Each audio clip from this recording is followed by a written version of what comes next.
My name is Officer Ramirez. I've been working at a prison in Florida since 2014.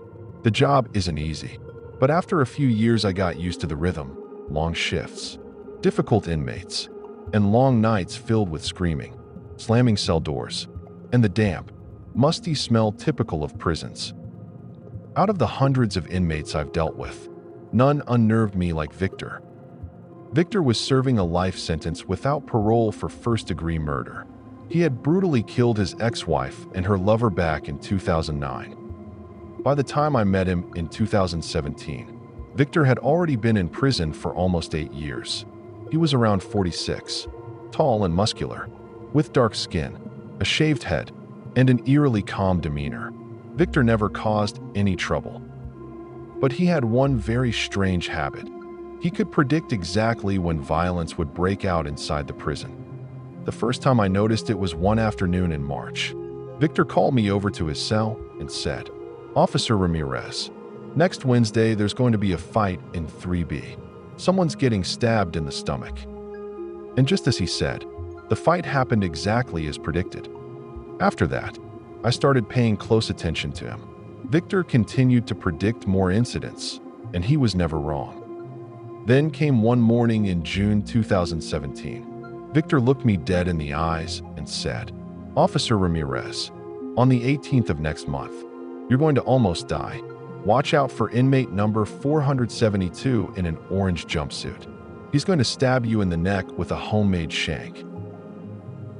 I almost laughed when I heard him, but that warning haunted me for the next month and a half.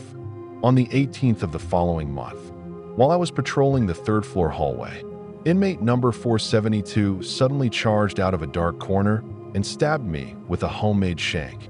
The blade came within centimeters of my neck. Luckily, 2 nearby officers intervened in time. I lost a lot of blood and nearly died. While I was in the hospital, my colleagues came to visit and told me Victor had hanged himself in his cell on the exact same day I was attacked. Before he died, Victor used his own blood to write on the wall, "I warned you, Ramirez. Now we're even."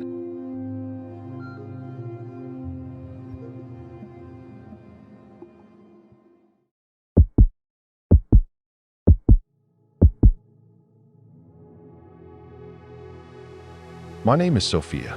This happened on a night in December 2023, just over a year ago. Even now, whenever I think back on it, I still get chills. My husband, Michael, is a correctional officer at a medium security prison in Georgia. He had been working there for over 6 years. The job is tough, 12-hour shifts, a dangerous environment, and inmates of all kinds.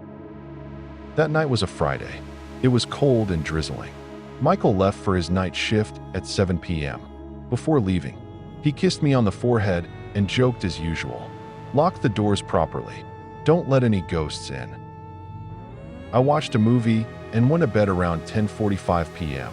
Before turning off the lights, I double-checked the front and back doors.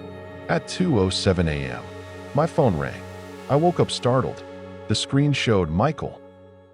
I answered sleepily, "Why are you calling me in the middle of the night?" There was silence on the other end for 2 or 3 seconds. Only heavy, labored breathing. Then Michael's voice came through, hoarse and trembling.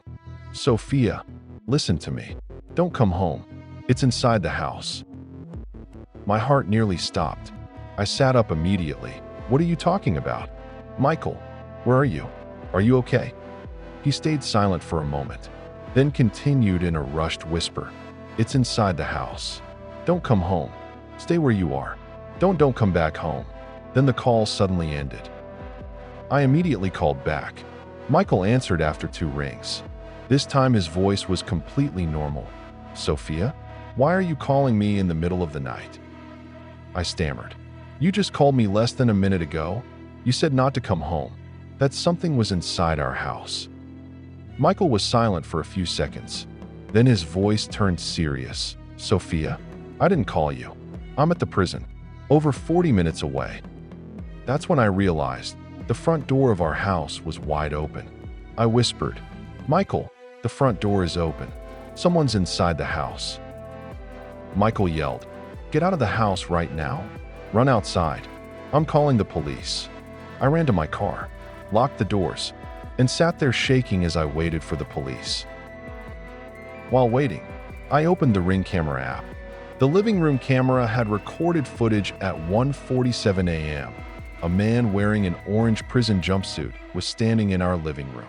He was holding Michael's phone, looked directly at the camera, smiled, and then walked deeper into the house. The police arrived 8 minutes later. They searched the entire house, but found no one. No inmates had escaped from the prison that night. But the camera doesn't lie.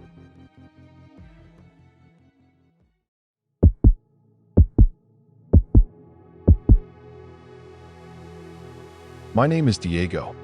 This happened in 2019 when I was 23 years old. It was the stupidest period of my life. I got arrested for drunk driving after a party with friends. I didn't crash or hit anyone, but my blood alcohol level was well over the limit. The court sentenced me to 45 days in county jail in California. I remember the first night clearly.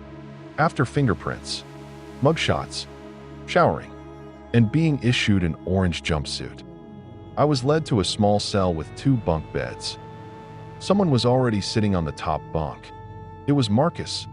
He was around 50 years old, dark-skinned, with a short haircut and a thin but broad-shouldered build. He didn't look at me when I entered. He just sat there silently, back against the wall, staring at the ceiling. I greeted him casually, but he only gave a slight nod without saying a word. During the entire 45 days I was there, I never once saw Marcus sleep.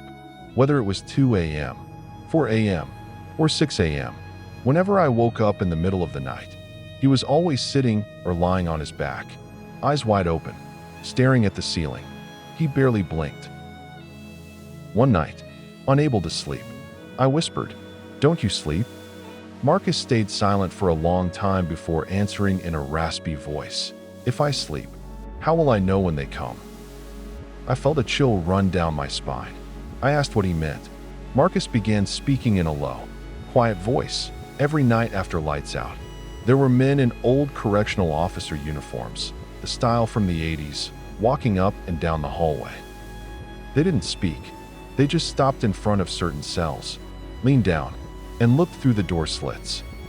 On my last night before release, Marcus suddenly grabbed my hand. His hand was ice cold. He looked me straight in the eyes and said, "You're lucky you're getting out. As for me, I've been here since 2007. After I got out, I looked it up.